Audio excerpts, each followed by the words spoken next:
მინდა ვისაუბრო იმასთან დაკავშირებით, თუ რა მოხდა გუშინ და რა, ასე ვთქვათ, სასაცილო განაჩენი გამოიტანა, შემიძლია ასე უწოდო, სასამართლომ, სამოქალაქო სასამართლომ. მართალია, დამნაშავედ ცნო სასამართლომ გელახვედელიძე, თუმცა მოსამართლის მიერ გამოტანილი განაჩენი ერთწლიანი პირობითი არის აბსოლუტურად, ესე იგი, არაადეკვატური და მიუღებელი ჩემთვისაც და საზოგადოებისთვისაც. იქიდან გამომდინარე, რომ ბოლო პერიოდში განვითარებული მოვლენები, რაც ადასტურებს იმას, რომ თქვათ ეს მოსმენები ადამიანის თქვათ ცხოვრებაში ხელისფაწური თუ ადამიანის თქვათ თვალთვალი და ასე შემდეგ გრძელდება, თქვათ ეს გამოსაძიებელია ამას ვინაკეთებს, მაგრამ ფაქტია რომ გრძელდება. სასამართლოს ყველა ელოდებოდა რომ სასამართლო გამოიტანდა განაჩენს, რომლითაც პიროვნებამ პირველმა რომელმაც ეს ჩაიდინა და თან ის იყო მინისტრის პირველი შინაგან განსაკუთრებათა მინისტრის პირველი მოადგილე მას მიუსჯიდნენ მაქსიმალურ სასჯელს, რომ ეს ყოფილიყო ყველასთვის სამაგალითო, რომ თქვათ არ გაგრძელებულიყო ის, რაც გრძელდება. თუმცა მივიღეთ საპირისპირო და ესე იგი გელახვედელიძეს მიესაჯა 1 წლით ერთწლიანი პირობით. და ეს ყველაფერი გაიწელა 1 წლის განმავლობაში. საინტერესო ის არის, რომ პროკურატურას ქონდა ჩემს მიერ მიწოდებული უტყუარი, ასე ვთქვათ, მასალები, რითაც არა მარტო გელახვედელიძე, სხვა პიროვნებებიც იყვნენ გარეული ამ დანაშაულში და ამას, ვთქვათ, არც 1 წელი ჭირდებოდა, უბრალოდ, ვთქვათ, გაიწელა ეს ყველაფერი ხელოვნურად, თუმცა მე შემიძლია თამამად განვაცხადო, რომ ეს დამთავრდა გარიგებით. და რატომ დამთავრდა გარიგებით, ამის განმარტებასაც გავაკეთებ.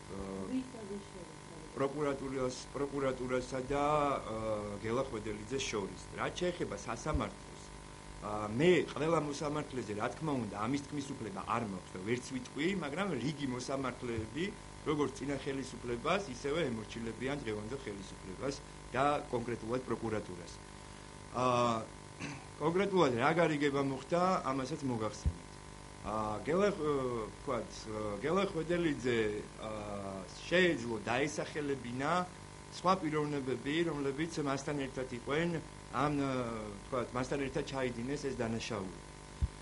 თუმცა ფაქტია და ამას თქვათ, ფაქტებით ვამბობ, ეს და ვარაუდობ, რომ ეს ხელისუფლებას არ აწყობდა იქიდან გამომდინარე, რომ ეს პიროვნებები არიან, შემიძლია ვთქვა, ორი დავასახელო, ლაშა ნაცვლიშვილი და ნუგზარ ფოფხაძე. მე ადრეც თქვი, ლაშა ნაცვლიშვილზე კონკრეტული ფაქტები მართალია მე პროკურატურისთვის არ გადამიცია, მაგრამ ხვედელიძეზე და ნუგზარ ფოფხაძეზე მე კონკრეტული ფაქტები პროკურატურას გადავეცი, თუმცა ნუგზარ ფოფხაძე ხვედელიძიდან განსხვავებით არც კი დაკითხულა.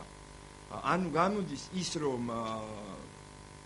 თუმცა ძალიან დიდი კითხვის ნიშანია, რატომ აფარებს პროკურატურა და დღევანდელი ხელისუფლება ნუგზარ ფოფხაძის ხელს, როცა მათ უდევთ ის ფაქტი, რომ ეს პიროვნება არის ამ სპექტაკლის დამდგმელი რეჟისორი, რა თქმა უნდა, ხვედელიძესთან ერთად.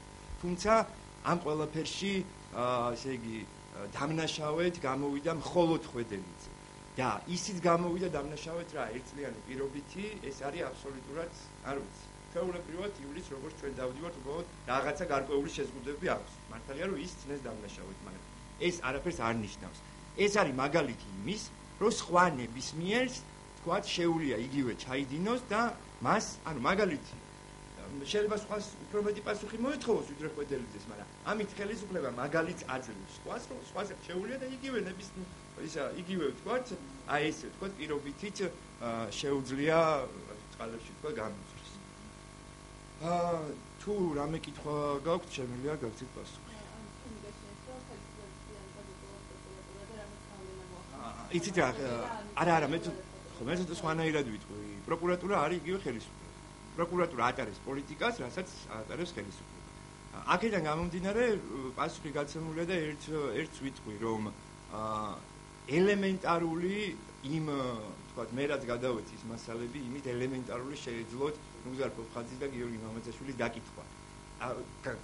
ის ხო ცალკე თემაა, რომ რა თქმა უნდა სისხლის სამართლის საქმე უნდა აღძრულიყო, მაგრამ ყველაზე მინიმუმი რაც შეიძლებოდა. თუმცა არც ერთი არც მეორე დაკითხული არ ყოფილან და ყველაფერი მხოლოდ გადავიდა ხვედელიძეს.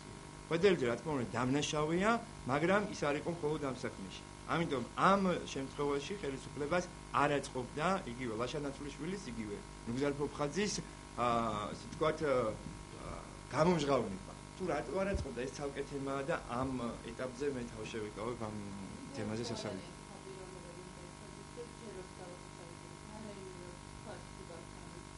იცით რა არის? არის ერთი პიროვნება უბრალოდ მასზე მე ამ მართლა ამ ეტაპზე არ მსაუბარი, მე თუ გადავწყვიტე თქვა ის რომ რატომ დააფარა ხელი თქვა პროკურატურამ ნუგზარ ფოფხაძეს, მაშინ ამ პიროვნებასაც დავესახე. ხო, თუმცა ეს კიდე ცალკე თემაა, გაასაჩივრებს თუ არა, ჯერ ხო არ გაუსაჩივრებია, მაგრამ აქ მეორე თემაა კიდე რომ სააპელაციო ხშირ შემთხვევაში აკმაყოფილებს სამოქალაქო სასამართლოს გადაწყვეტილებას. ამიტომ ეს აბსურდის თეატრად მიმაჩნია და ეს ალბათ გამოტანილი განაჩენი დარჩება საბოლოოდ, მე ამაში დარწმუნებული. ეს არის ფორმალური მხარე და კიდე საინტერესო რაღაცა მინდა ვთქვა. ბუნებრივია გელა ხვედელიძეს ვერ გაამართლებდნენ და კიდე ანუ გამართლება რასაც ქვია. არ სამწუხაროდ არ მაქვს, იმიტომ რომ ეს არის ჩვენი კანონის მანკიერება, იქიდან გამომდინარე რომ დაზარალებულად ვარ ცნობილი, მაგრამ როგორც მხარი არ ვარ, ანუ არა მარტო მე, ზოგადად დაზარალებული როგორც მხარი არ არის, მხარი არის პროკურატურა. ეს ერთი. მეორე, რაზე მინდოდა გამომახვილებინა ყურადღება. ბუნებრივია გელა ხვედელიძეს ვერ გაამართლებდნენ, იქიდან გამომდინარე გელა ხვედელიძე მოხსნა ირაკლი ღარიბაშვილმა, გელა ხვედელიძე დააკავა ირაკლი ღარიბაშვილი. გელა ხვედელიძე რომ გაემართლებინათ, აღარ გავაგრძელებ, მაშინ რა გამოდის, ხო? ანუ მისი გამართლება ვერ მოხდებოდა, იქიდან გამომდინარე, რომ ფაქტები რო ჰქონდათ, ეს ფაქტია. მაგრამ რომ დომოდათ, ეხლა ნუგზარ ფოფხაძეს თუ არ კითხავენ, მაშინ შეეძლოთ ესეც გაეკეთებინათ. უბრალოდ აქ სხვა თემაა, რომ აქ მაშინ ირაკლი ღარიბაშვილის პასუხისმგებლობის საკითხი დადგებოდა, აი უხეშად რო ვთქვათ რა.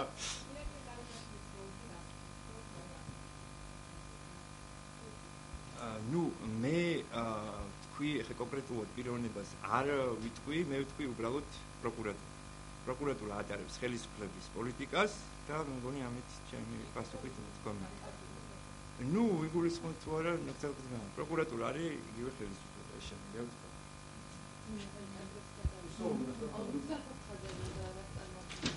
ნუგზარ ფოფხაძე